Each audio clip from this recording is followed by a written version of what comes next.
This video is presented by Audiobooks Now. They offer a selection of over 320,000 digital audiobooks that can be downloaded and/or streamed.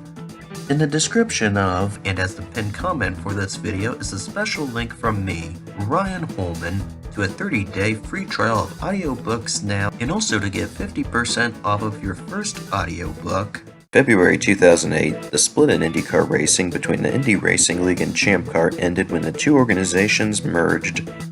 The Champ Car World Series became part of the IRL's IndyCar Series. Former Champ Car teams that transitioned were given free Dallara Honda cars. Additionally, the Champ Car races at Long Beach, Edmonton, and Surfers Paradise became part of the IRL schedule. The former race was unique, though. Unlike the other two races, the Grand Prix of Long Beach was held as a Champ Car race that used that series' rules and cars. This included the race being timed, a standing start, and multiple tire compounds being used. The IRL was unable to reschedule it or their race at Motegi that same weekend. As a result, teams that competed in the IRL in 2007 would compete at Motegi, while former Champ Car teams, including ones that otherwise were not participating in the IRL, would compete at Long Beach. There, Justin Wilson qualified on the pole position with Alex Tagliani in second place out of 20 starters. At the start, fourth place starter Will Power quickly passed third place starter Frank Pereira and Tagliani. Entering turn 1, he passed Wilson for the lead. However, Oriol Servia stalled on the starting grid, causing the race's first caution period. The race restarted with a little under 1 hour and 41 minutes left. Power moved quite ahead of the field. Entering the first turn, Paul Tracy passed Pereira for fourth. Towards the end of the lap, Tracy lightly hit the wall. The next lap, he went into the runoff area with a tire failure, then re-entered the track and was almost hit by Nelson Philippe. Tracy made a pit stop to solve the issue that lap. With about 1 hour, 36 minutes, and 45 seconds left, Mario Moraes had a major crash in the first turn, causing the race's second caution. About 8 minutes later, the race restarted with Wilson challenging Power for the lead, but Power kept it. Just under 1 hour and 25 minutes left, Wilson had an engine failure. Since he went to the runoff area, there was not a caution. About 2 minutes later, Pereira in third got close to Tagliani in second. On the 27th lap, Tagliani got closer to leader Power. The next lap, Antonio Pizzonia was stalled in his pit stall with a mechanical issue.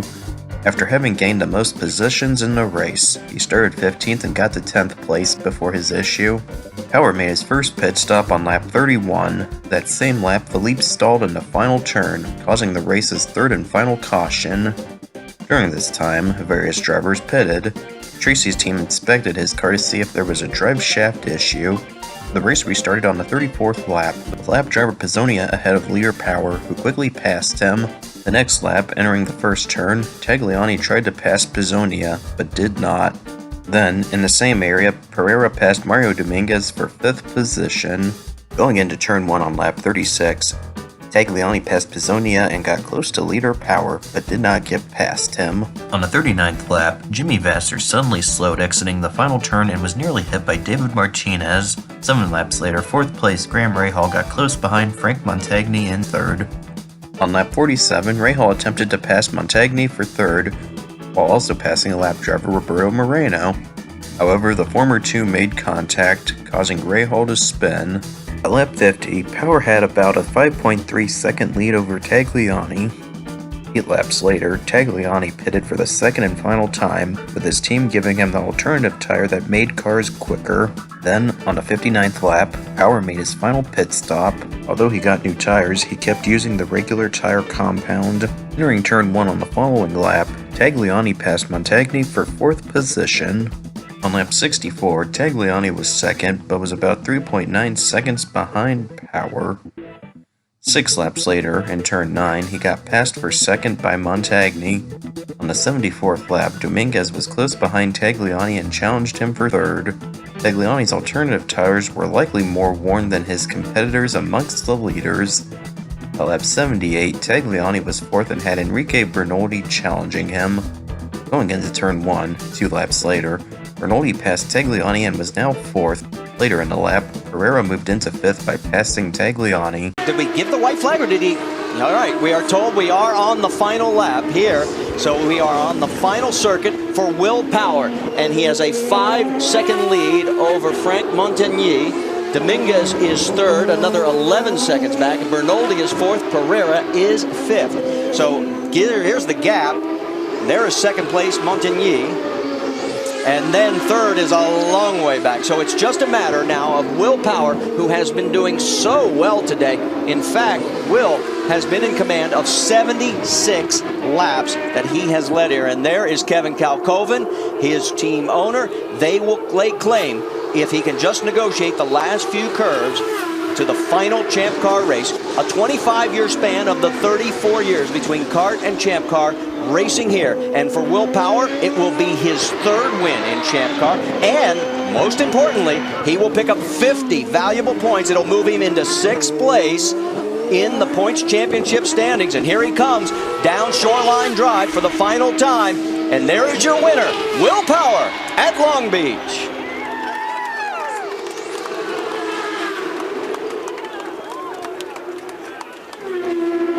And how wonderful for Kevin Kalkoven, who was one of the owners of the Champ Car Series. As you mentioned, Marty, now merged in with the IRL.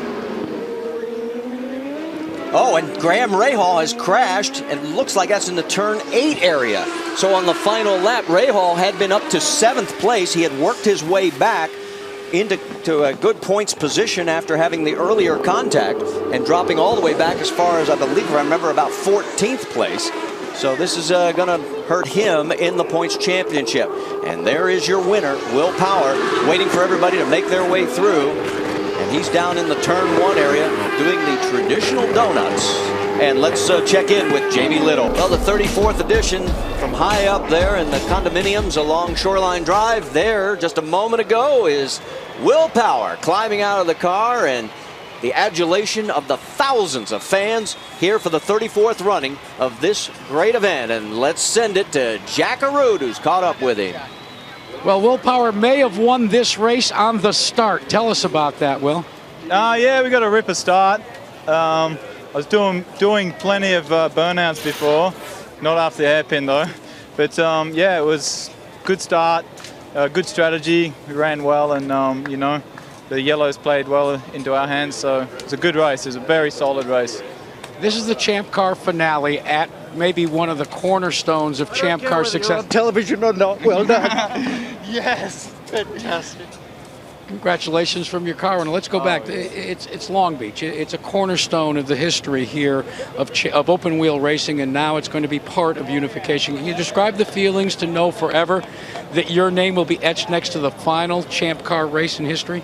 It's an awesome feeling, you know. I'm so happy for the team, Aussie Vineyards, all the guys that worked so hard over the winter and had to get this IRL program going, and I just feel great for everyone, all the effort they put in. So now you're going to move on, and you're going to go back to the IndyCar Series on a 1.5 mile speedway. What are the challenges there, going back and forth between the Panos and now the IndyCars?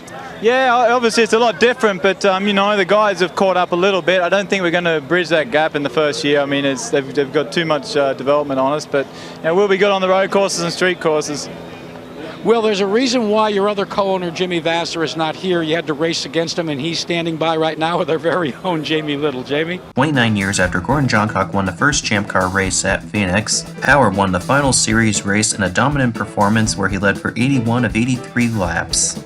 As of February 2025, this was the final IndyCar race won by a chassis constructor other than Dallara.